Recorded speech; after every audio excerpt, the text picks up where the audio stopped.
کہتے ہیں جی کہ حضور صلی اللہ علیہ وسلم وہ تو نبی ہوئے نا جی، اور خلفائے راشدین کے بعد امام ابو حنیفہ، امام مالک، امام احمد بن حنبل، امام شافعی کی تقلید کیوں کی جاتی ہے؟ خلفائے راشدین کی کوئی کتاب ہے تمہارے پاس؟ جب ان کی کوئی کتاب ہی نہیں ہے تو کس چیز کو پڑھ کے اقتدا کرو گے؟ یہ تو ان ائمہ کا کمال ہے نا کہ ان نے قرآن و حدیث سے مسائل کو استنباط کیا، مسائل کو جمع کیا اور ان کو ایک کتاب میں لکھ دیا، جس کی وجہ سے آج تک قیامت تک اگر مسائل دیکھے جاتے ہیں تو ان کی کتابوں میں دیکھے جاتے ہیں۔ اس لیے یہ بالکل صحیح راستہ ہے کہ ہم ائمہ کی، اور ائمہ نے کہاں سے لیا؟ حضور سے اور خلفائے راشدین سے۔ عمرے کے دوران حجر اسود کو بوسہ دے اگر کوئی، بھائی بوسہ دے، لیکن اگر عطر لگ گیا تو دم ہے، نہیں لگا تو کوئی دم نہیں۔ وہ تو اس لیے منع کیا جاتا ہے کہ ہر وقت اس پہ عطر لگایا جاتا ہے، تو ایسا نہ ہو کہ تمہیں عطر لگ جائے اور دم پڑ جائے۔ اسے بہتر ہے کہ عمرے کے طواف میں بوسہ نہ دو، اشارہ کرو۔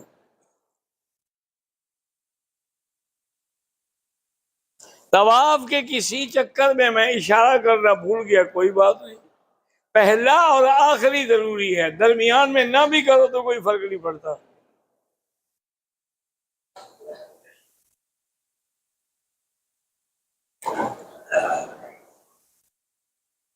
میری بہن کی ایک دوست پر کچھ جن عاشق ہیں جس نے بڑا پریشان کر رکھا ہے۔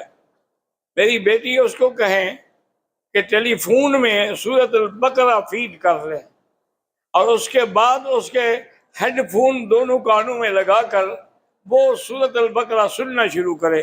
ضروری نہیں ہے کہ ساری ایک دفعہ سن لے، تیسرا حصہ سن لے، چوتھا سن لے، پھر کچھ دیر کے بعد پھر شام کو، رات، یعنی دن میں سورۃ البقرہ ختم ہو جائے تو انشاءاللہ جب اللہ کا قرآن جو ہے وہ اس کے اندر جائے گا تو جن شیطان سب بھاگ جائیں گے۔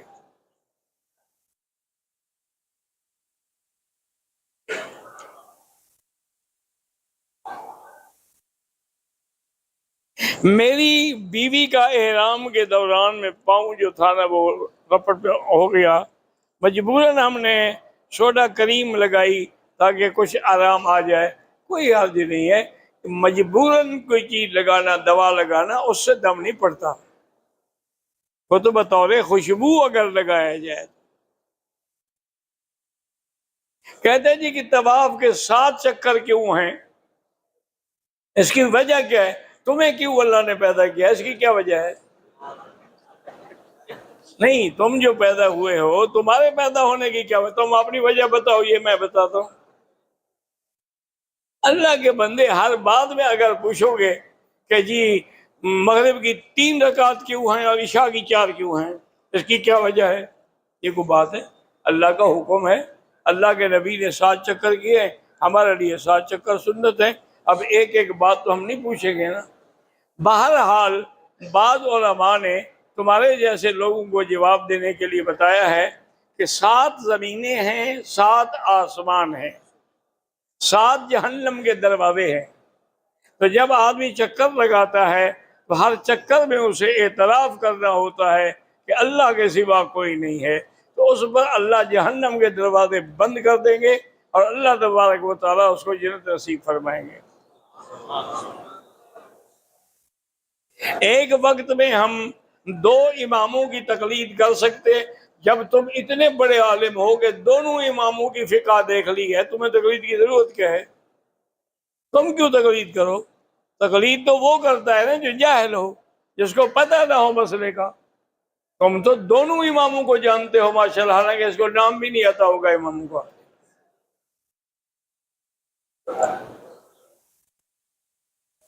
کشمیر میں جو مسلمان قید ہیں، اللہ ان کو رہائی عطا فرمائے، اللہ ان کو کفار کے عذاب سے بچائے، اور جن ظالموں نے کشمیر پہ ظلم کیا ہے اللہ ان پر اپنا قہر نازل فرمائے۔ نفلی عمرہ کرنا افضل ہے یا طواف؟ طواف افضل ہے، لیکن جتنی دیر عمرہ کرے اتنی دیر طواف کرے، یہ نہیں کہ ایک طواف ایک عمرے سے افضل ہے۔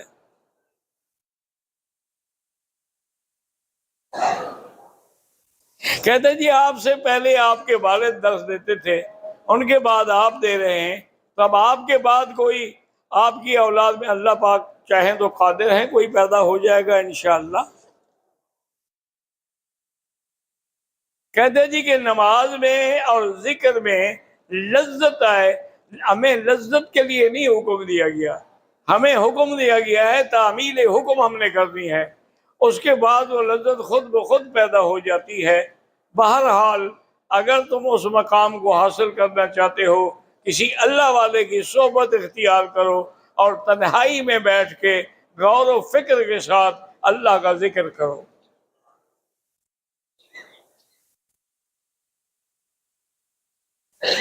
کہتے ہیں جی کہ عرفات والے دن غلطی سے بازو کے پنجے سے 3-4 بال اکھڑ گئے، کوئی دم شم نہیں۔ عمرہ کرنے کے بعد اپنے سر پہ خود بلیڈ مار سکتے، ہاں مار سکتے ہیں۔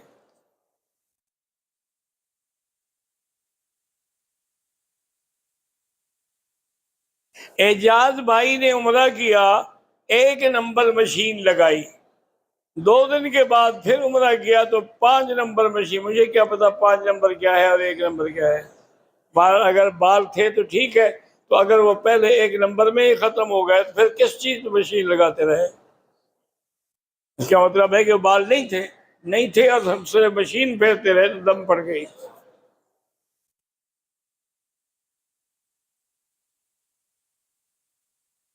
کہتے جی سلمان میرا نام ہے، میں دعا کرتا ہوں کہ اللہ آپ کے سینے میں جو علم ہے ہمیں بھی دے، اللہ سب کو عطا فرمائے۔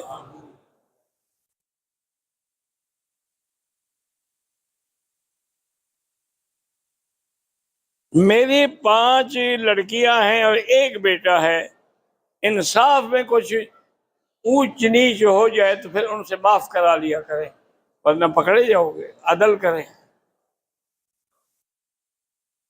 میرا بھانجا ابو بکر 5 سال کا ہے، بولتا نہیں ہے، اللہ اس کو شفا عطا فرمائے۔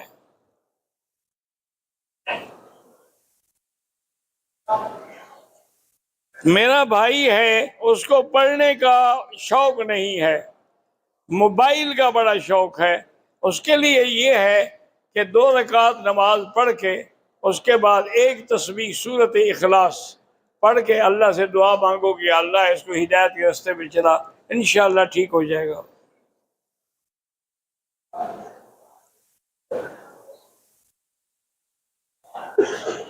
میں نے 3 طواف کیے، مجھے چونکہ 2 رکعت کر کے 6 رکعت پڑھنی تھی، میری طبیعت خراب ہو گئی، میں ہوٹل آ گیا، 2 دن کے بعد پھر آیا تو میں نے 2 رکعت سب کی پڑھی، ٹھیک ہے کوئی بات نہیں۔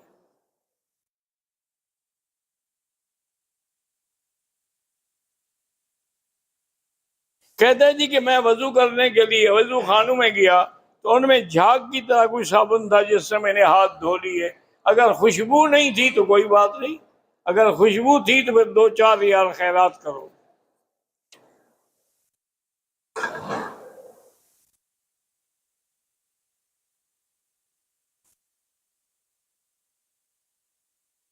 میرے والد فوت ہو گئے، ان کی طرف سے ہمیں وراثت کا حصہ مل گیا ہے، والدہ زندہ ہیں تو والدہ کی زمین سے ہمارا حصہ نہیں بنتا، لیکن میرے شوہر مجھے اصرار کرتے ہیں اور تنگ کرتے ہیں کہ والدہ کی زمین سے حصہ لوں، کیسے لیں؟ جو چیز شریعت میں ہو، اپنی بیوی سے کہو کہ کسی مدرسے میں جا کے مفتی سے فتویٰ لکھوائے، مفتی کیا لکھتا ہے، اگر مفتی کہے گا کہ ہاں ملنا ہے تو مل جائے گا۔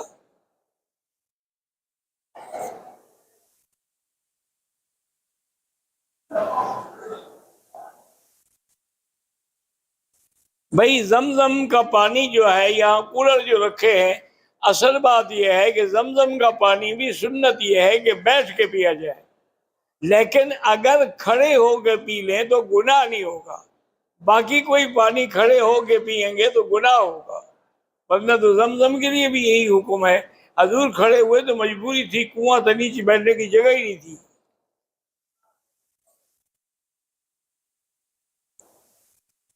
میری شادی کی 6 سال ہو گئی، اللہ دعا کرے اللہ اولاد صالح عطا فرمائے۔ جن کی بھی اولاد نہیں ہے اللہ سب کو اولاد صالح عطا فرمائے۔ طواف میں حجر اسود کو بوسہ دیا ہے، ٹھیک ہے، کوئی عرض نہیں، لیکن اگر خوشبو لگ گئی ہے تو پھر دم دینی ہوگی۔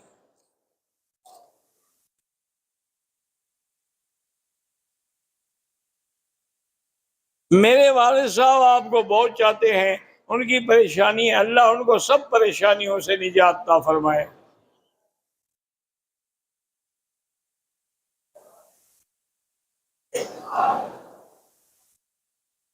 کعبۃ اللہ میں ظہر کی اذان کے بعد، آج کل چونکہ رش ہے جلدی جلدی نماز پڑھاتے ہیں امام، مجھے سنت مؤکدہ پڑھنے کا موقع نہیں، میں نماز کے بعد پڑھ لوں۔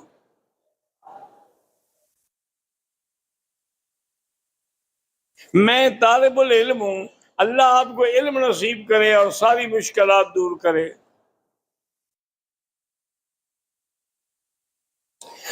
درود شریف روزانہ کتنا پڑھا جائے؟ جتنا اللہ توفیق دے، جتنا اللہ تبارک و تعالی ہمت دے۔ یہ تو ہمت پہ ہوتا ہے۔ ہمارے شیخ تھے، میں نے الحمدللہ ان کی زیارت بھی کی ہے، وہ روزانہ 10 پارے قرآن شریف کی تلاوت کرتے تھے اور 1 لاکھ درود پڑھتے تھے۔ تو آپ انہوں نے ایک عادت بنا لی تو پورا بھی ہو جاتا تھا، تم نیت کرو گے تو پورا بھی ہو جائے گا۔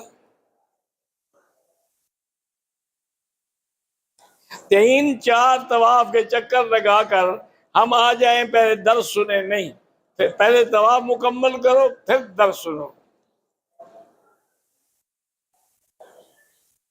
احرام کی حالت میں حتیم کو میں نے ہاتھ لگایا، کچھ نہیں ہوتا لیکن نہیں لگانا چاہیے۔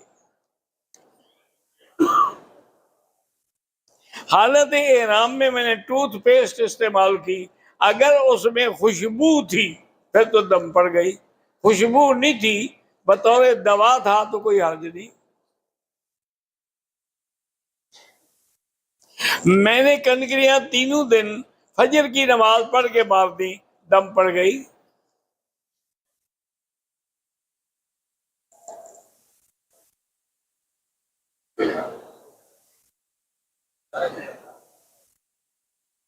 بہرحال یہ ہے کہ آپ کو ایک دم لگتا ہے۔ اولاد نرینہ کے لیے کوئی خاص وظیفہ سورۃ یوسف پڑھ کے دعا کیا کرے۔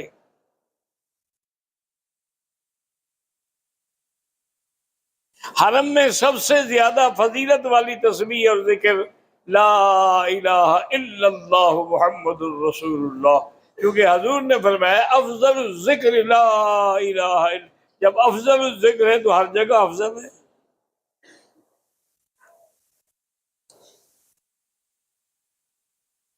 حج کے 5 دن جو ہیں نماز ہم قصر پڑھیں یا پوری پڑھیں، اگر مکے کا مقیم ہے تو وہ پوری پڑھے گا، باقی تو سب قصر پڑھیں گے۔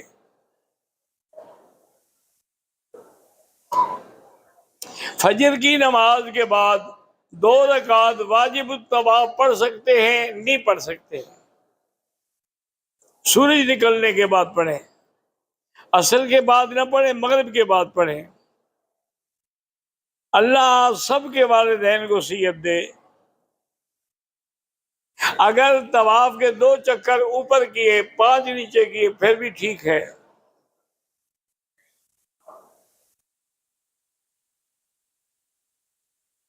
محمد شفیق کی بیٹی آمنہ نے 9ویں جماعت کا امتحان دیا ہے، اللہ اچھے نمبروں سے کامیاب فرمائے۔ محمد اقبال ڈوگر کی بیوی بیمار ہے، اللہ صحت دے۔ نماز جنازہ کے بعد دعا مانگنا بدعت ہے۔ جنازے میں آپ گالیاں دیتے ہیں، دعا بعد میں کریں گے۔ اور جنازہ ہی تو دعا ہے نا، اللہم اغفر لحینا و میتنا و شاہدنا و غائبنا و صغیرنا و کبیرنا و ذکرنا و انسانا، اللہم لحیت من نفائی والاسلام، اللہم انت فیت منا و دفاع الایمان، اللہم لا تذلنا بعدہ، اللہم لا تفتنا بعدہ، اللہم لا تحرمنا اجر۔ یہ کیا ہے؟ دعا ہے، گالیاں ہیں؟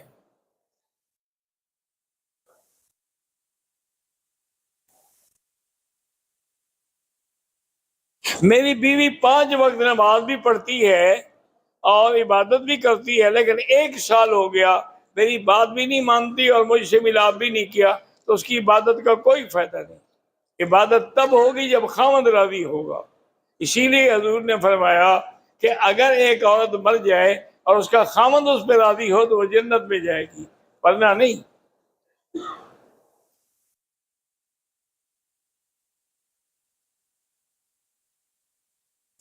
ہمارے ڈاکٹر شہزاد کو بھی اور بہت مسلمانوں کو ہندوستان میں ناحق قید کیا ہوا ہے، اللہ ان کو رہائی عطا فرمائے۔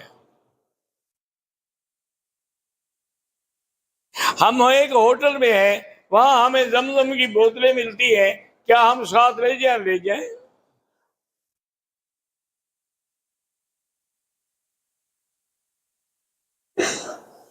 کہتے ہیں جی کہ میں اپنی مردانہ کمزوری کی وجہ سے بہت پریشان ہوں، تو کسی اچھے حکیم سے رجوع کریں، اس سے انشاءاللہ فائدہ ہوگا۔ ویسے انگریزوں نے ایک دوائی نکالی ہے، کہتے ہیں اس کا بڑا فائدہ ہے۔ میری تو 10 سال ہو گئے، بیوی فوت ہو گئی، میں کیا کروں گا؟ ویا کرا، اس دوا کا نام ہے ویا کرا، لیکن وہ کھائے جس کو دل کا یا بلڈ پریشر کا مسئلہ نہ ہو، اگر ہو تو انشاءاللہ پہلی گولی پہ فوت ہو جائے گا۔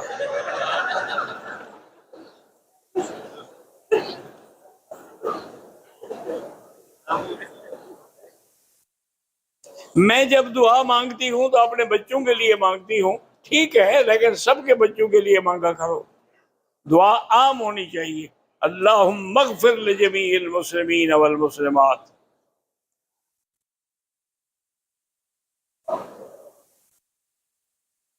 مکروہ اوقات میں قرآن کا سجدہ کر سکتے ہیں، سجدہ تلاوت۔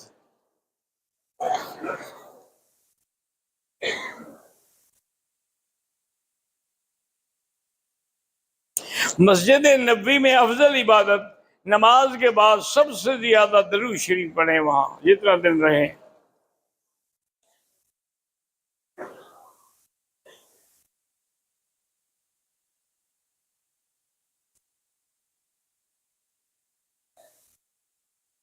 پتہ نہیں آپ نے کیا لکھا ہے کہ میں نے کمرے میں کسی چیز کا بسیرا ہے تو سورۃ البقرہ پڑھو، بھاگ جائے گی۔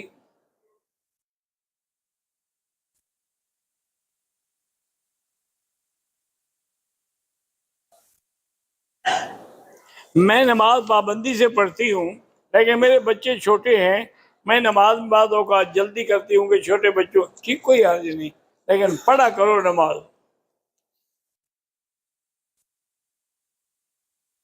استاد کے یا کسی بڑے کے احترام میں کھڑا ہونا، اگر اس کے دل میں تکبر پیدا ہوتا ہو تو نہ کھڑے ہو، اگر نہ ہوتا ہو تو پھر کھڑے ہو جائے۔ حضور بی بی فاطمہ کے لیے کھڑے ہو جاتے تھے اور بی بی فاطمہ حضور کے لیے کھڑی ہو جاتی تھی۔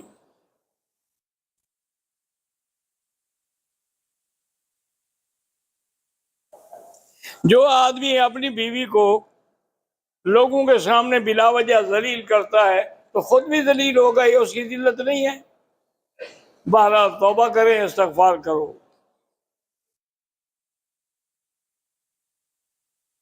طویل سجدے میں وہی تسبیح جو ہے نا، اس کو بار بار پڑھتے رہیں، سبحان ربی الاعلیٰ، سبحان ربی الاعلیٰ، اس کو 10 دفعہ کے بجائے 100 دفعہ پڑھ لیں۔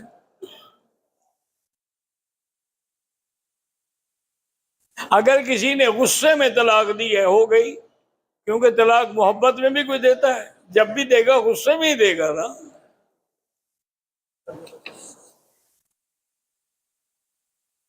اللہ ہر بے اولاد کو اولاد عطا فرمائیں۔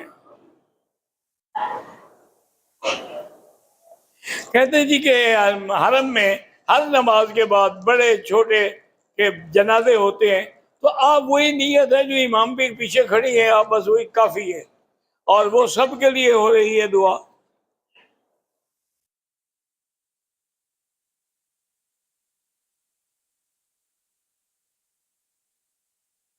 بھائی گزارش یہ ہے کہ یہاں ظہر کے عصر کی نماز جلدی پڑھتے ہیں اول وقت میں، لیکن علماء کا فتویٰ یہی ہے کہ اگر تم حرم میں ہو تو ائمہ حرم کے پیچھے نماز پڑھ لیا کرو، ان مسلوں میں نہ پڑھو مثل میں۔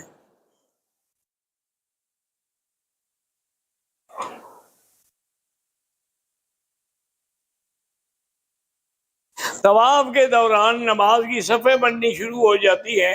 بہرحال کوشش یہ کریں کہ کسی کی تکلیف کا باعث نہ ہوں تو پھر طواف کرتے رہیں۔ ظہر کی اذان اور نماز کے درمیان اتنی وقفہ نہیں ہوتا کہ ہم سنت موقدہ ادا کر سکیں، تو نماز کے بعد کر لیں۔ اگر ہم حج کے بعد طائف جانا چاہیں، بھئی بہتر تو یہی ہے کہ طواف وداع کر کے جائیں، کیونکہ انسان ہے، موت حیات ہے، کیا پتہ ہے۔ دوسرا یہ ہے کہ واپس جب آئیں تو احرام باندھیں، چونکہ طائف میقات ہے۔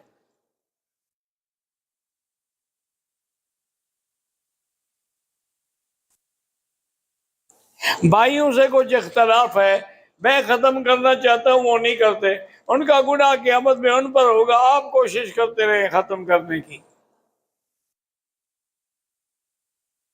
اگر جوتے کا تھیلا ہے لٹکایا ہوا، نماز پڑھے کوئی حرج نہیں۔ آپ نے کہا تھا کہ روزانہ عمرہ ہو سکتا ہے، بال ہوں نہ ہوں اس طرح پھرواتے رہیں۔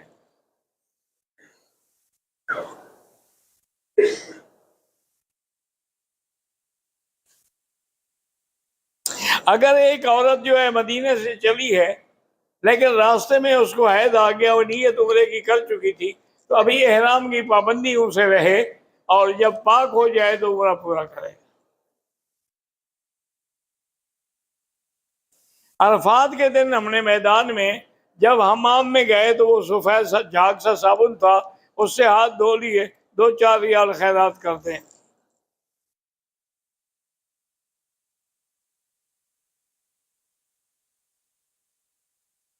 بہرحال 11 کو آپ نے دیوار سے پہلے رمی کی، لیکن 13 کو جا کے دوبارہ اس کی ادائیگی کر دی تو ٹھیک ہو گیا۔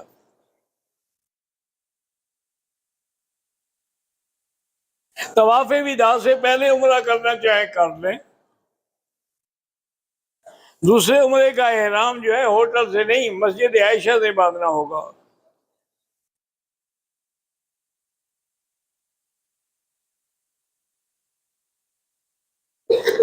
میرا بھائی میرے ساتھ پہلے دن کے کنکریاں مارنے کے بعد گم ہو گیا، میں نے اس کی ہدایت کے مطابق اس کی قربانی کر دی، لیکن وہ بیمار ہو گیا تھا، ہسپتال میں اس کا انتقال ہو گیا، اللہ مغفرت فرمائے، آپ نے اچھا کیا۔ میری بیوی نے پاکستان سے عمرے کا احرام باندھا، اسے حیض ہوا، مکہ پہنچنے کے بعد اس نے پاکی کی حالت میں مسجد عائشہ سے دوبارہ عمرے کی نیت باندھی، دوبارہ ضرورت نہیں تھی، بار اچھا کیا، ہو گیا۔ میں اکثر بیمار رہتا ہوں، اللہ سے شفا کی دعا مانگیں، سورۃ الفاتحہ 7 دفعہ پڑھ کے ہر نماز کے بعد خود پانی میں دم کر کے پیا کریں۔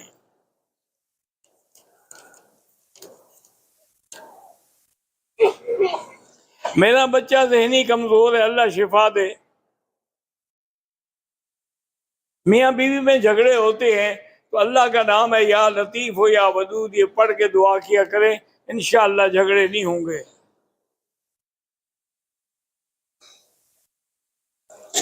والدہ بھی اللہ شفا عطا فرمائے۔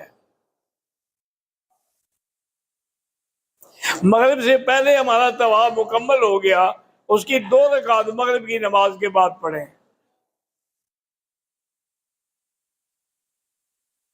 غلطی سے حالت احرام میں ناک کا بال ٹوٹ گیا، کچھ نہیں ہوتا۔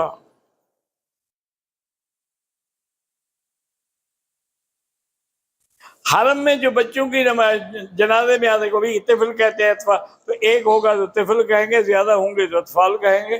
آپ بس جو امام کی نیت ہے وہی نیت کر کے پڑھتے رہیں۔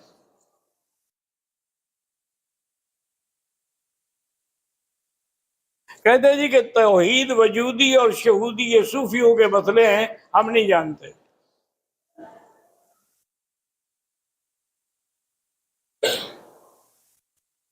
یہ 50 مرتبہ طواف والی حدیث مبارک میں نے نہیں پڑھی، داڑھی 1 مشت کے برابر ہو۔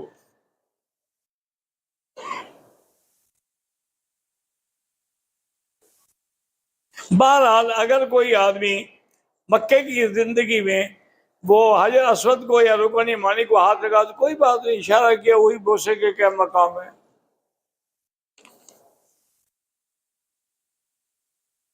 قادیانی کمپنی کی جو چیزیں ہیں، جوس ہیں، بسکٹ ہے، تیل ہے، شیدار وغیرہ، وہ بالکل نہ استعمال کریں۔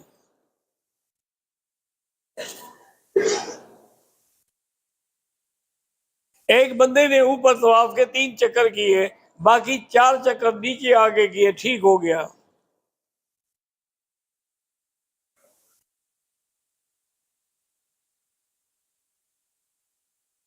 کہتے ہیں جی کہ ہم جب مطاف میں ہوتے ہیں، اذان کے بعد نماز کھڑی ہو جاتی ہے، نکلنے کا کوئی راستہ بھی نہیں ہوتا، دائیں بائیں آگے پیچھے سب عورتیں کھڑی ہوتی ہیں، نماز تو حنفی مسلک میں نہیں ہوتی، کوشش کریں نکلنے کی، جب وہ سجدے میں جائیں نکل جائیں۔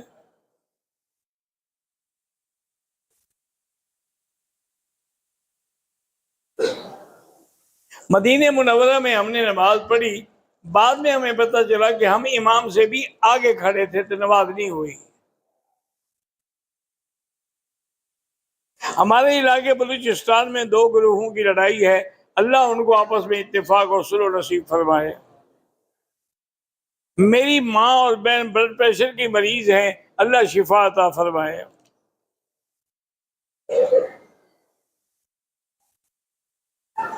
اگر ہم حج کے بعد جدے گئے تو کیا واپسی میں ہمیں احرام باندھنا ہوگا؟ ضروری نہیں ہے۔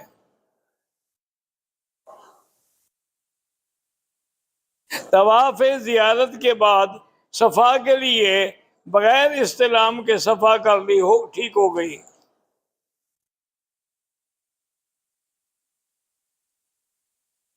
کوئی شخص مزدلفہ کو عشاء کے وقت سے پہلے پہنچ جائے، نماز نہ پڑھے، بیٹھا رہے، جب عشاء کا وقت شروع ہو جائے تو پہلے مغرب پڑھے پھر عشاء پڑھے۔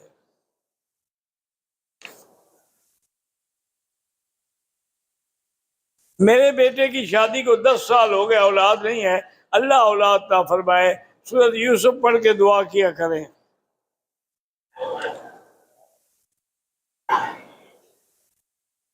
ہم حج کے بعد دوبارہ مدینہ منورہ جانا چاہتے ہیں، لیکن ہمارے ٹور والے اجازت، یہ آپ کا ذاتی مسئلہ ہے، اس میں میں کیا کر سکتا ہوں؟ پوچھنے کی کیا ضرورت ہے ٹور والوں سے؟ چپ کر کے چلے جاؤ، کیا کریں گے؟ پکڑ کے لے آئے گا آپ کو؟ تو پرانے دور کی بات ہے، جب یہاں یہ حکومت نہیں تھی، پہلے اور حکومت تھی تو امن نہیں تھا، یہ تو ان کی وجہ سے الحمدللہ امن ہو گیا ہے۔ تو والد صاحب رحمۃ اللہ علیہ فرماتے ہیں کہ میں جب حج پہ آیا تو میرے ساتھ کچھ بڑے بڑے زمیندار تھے، لیکن تھے وہ پکے بریلوی۔ وہ کہیں جی مدینے جانے کا خطرہ بڑا ہے، راستے میں کہتے مار دیتے ہیں، لوٹ لیتے ہیں، کیا کریں، جانا چاہیے یا نہیں جانا چاہیے؟ تو کہتے ہیں کہ ہم کنکریاں مار کے جا رہے تھے کہ حضرت مولانا خلیل احمد صاحب سہارنپوری رحمۃ اللہ علیہ، میرے والد صاحب کے بھی استاد تھے، وہ آ رہے تھے، میں نے ان سے مسئلہ پوچھا، انہوں نے کہا بھائی خیر محمد جو پوچھا کرتے ہیں وہ جایا نہیں کرتے، جو جایا کرتے ہیں وہ پوچھا نہیں کرتے۔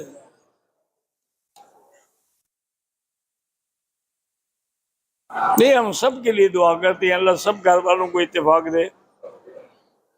میری والدہ کو غصہ بہت آتا ہے، بڑھاپے میں غصہ آتا ہے کیا ہے؟ شادی کو 15 سال ہو گئے ہیں، اولاد نہیں ہے، میرا بھائی پہلے تم دونوں ٹیسٹ کراؤ، کس میں نقص ہے؟ اگر بیوی میں نقص ہے تو اور شادی کر لو، اور اگر تمہارے اندر نقص ہے تو علاج کراؤ۔ تم بھی تو صرف دعاؤں پہ گزارا کر رہے ہو نا، دعاؤں سے کچھ نہیں ہوتا۔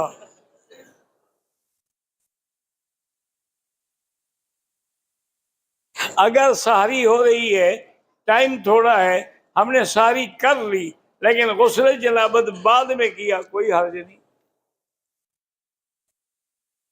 میری بیٹی کی طبیعت خراب ہے، اللہ شفا دے۔ بہرحال اگر آپ طائف سے جیرانہ گئے تو راستہ وہی ہے جیرانہ والا، اور کون سا ہے؟ آپ کو احرام باندھ کے آنا چاہیے۔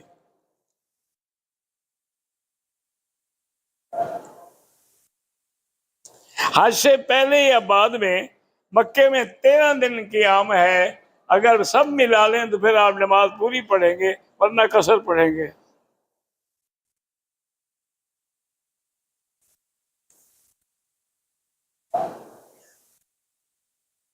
میرا ایک بیٹا امریکہ میں ہے، دوسرا گھر میں ہے، دونوں نافرمان ہیں، اللہ دونوں کو ہدایت دے۔ باہر جو سڑکیں ہیں یا میدان ہیں اس میں بھی نماز پڑھیں تو 1 لاکھ ملے گا۔ مسجد الحرام پورے مکے کا نام ہے۔ میری بیوی بیمار، اللہ شفا عطا فرمائے، اللہ پوری امت مسلمہ پہ رحم فرمائے۔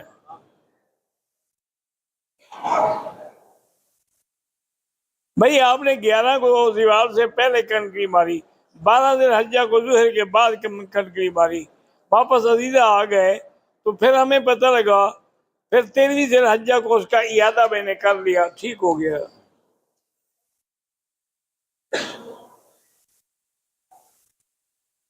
میں نے عمرے کا احرام باندھا تھا، ابھی حلق نہیں کیا تھا، ایک آدمی کے ساتھ مصافحہ کیا تو ہاتھ کو خوشبو محسوس ہوئی، ہاتھ دھو ڈالے۔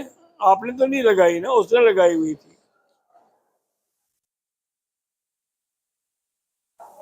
11-12 ذی الحجہ کو کنکریاں دیوار سے اگر پہلے ماری ہیں تو دم پڑ جاتی ہے۔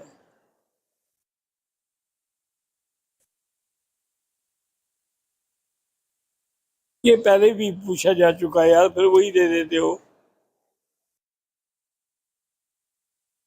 میرا بیٹا 22 سال کا ہے، ایک بیوہ نے اس پہ جادو ٹونے سے قبضہ کیا ہوا ہے، اللہ پاک اس کو شفا عطا فرمائے اور آپ کی نافرمانیوں سے بچائے۔ سورۃ البقرہ پڑھ کے دب کیا کریں اس طرف۔ صفا مروہ 7 چکر ہیں، 6 کر رہی ہے پھر بھی ہو گئی۔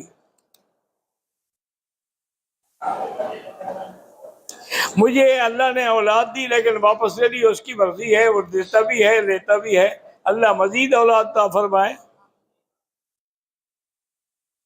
میرے چاچا جیل میں ہیں، اللہ رہائی عطا فرمائے۔ میرا بھتیجا 6 سال کا ہو گیا ہے لیکن ابھی کھڑا نہیں ہو سکتا، علاج کرائیں اور دعا کریں، سورۃ فاتحہ پڑھ کے دم کیا کریں۔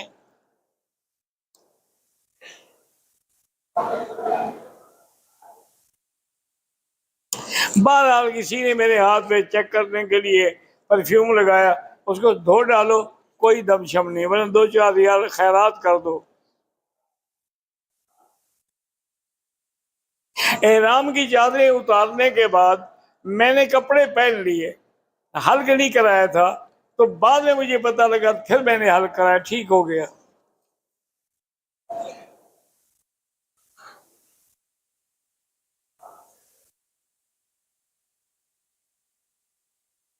ہمارا قیام تقریباً 17 دن ہے، عزیزیہ بھی مکہ ہے بھائی، تو بہرحال مقیم ہے۔ میرا چھوٹا جو ہے نافرمان ہے، اللہ ہدایت دے، اللہ سب کی اولاد کو فرما بردار بنائے۔ غلط مقدمے سے بچنے کے لیے حسبنا اللہ و نعم الوکیل پڑھا کرو۔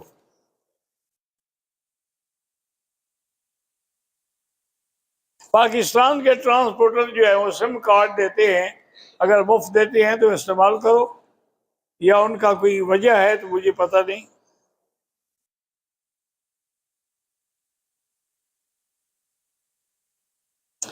حج کے بعد طواف طائف جانا چاہیں، بہتر ہے کہ طواف الوداع کر کے جائیں۔ دل میں برے برے خیالات آتے ہیں تو قل اعوذ بالفلق قل اعوذ بالناس پڑھا کریں۔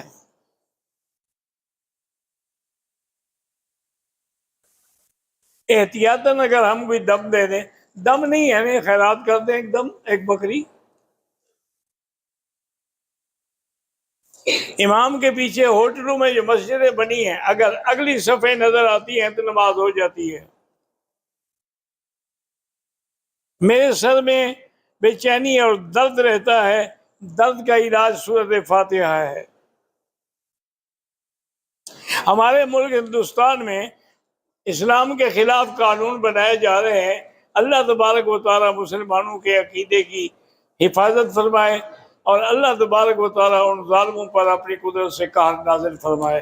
ربنا تقبل منا إنك أنت السميع العليم وتب علينا إنك أنت التواب الرحيم اللهم فرج هم المهمومين نفس كرب المكروبين واقض الدين عن المدينين واشفنا واشف مرضانا ومرضى المسلمين اللهم إنا نسألك من خير ما سألك نبيك محمد صلى الله عليه وسلم ونعوذ بك من شر ما استعاذك منه نبيك محمد صلى الله عليه وسلم أنت المستعان وعليك البلاغ أنت المستعان عليك البلاغ أنت المستعان عليك البلاغ لا حول ولا قوة إلا بالله العلي العظيم یا اللہ تمام آنے والوں کا حج منظور فرما یا اللہ تمام آنے والوں کی زیارات عبادات منظور فرما یا اللہ تمام آنے والوں کے اپنی رحمت کے ساتھ جھولیاں بھر دے یا اپنے دروازے سے خالی نہ فرما یا اللہ ہمیں تو مانگنا بھی نہیں آتا بغیر مانگے عطا فرما یا الہ العالمین یا ارحم الراحمین تمام عالم اسلام کے مسلمانوں کی حفاظت فرما یہ مسلمانوں کی قدم قدم پہ حفاظت فرما ان کو ہر شر سے محفوظ فرما کشمیر کے مسلمانوں پہ رحم فرما ہندوستان کے مسلمانوں پہ رحم فرما جہاں جہاں اقلیتیں ہیں ان پہ رحم فرما صلی اللہ تعالیٰ علی خیر خلقہ سیدنا محمد وعلی آلہ وصحبہ اجمعین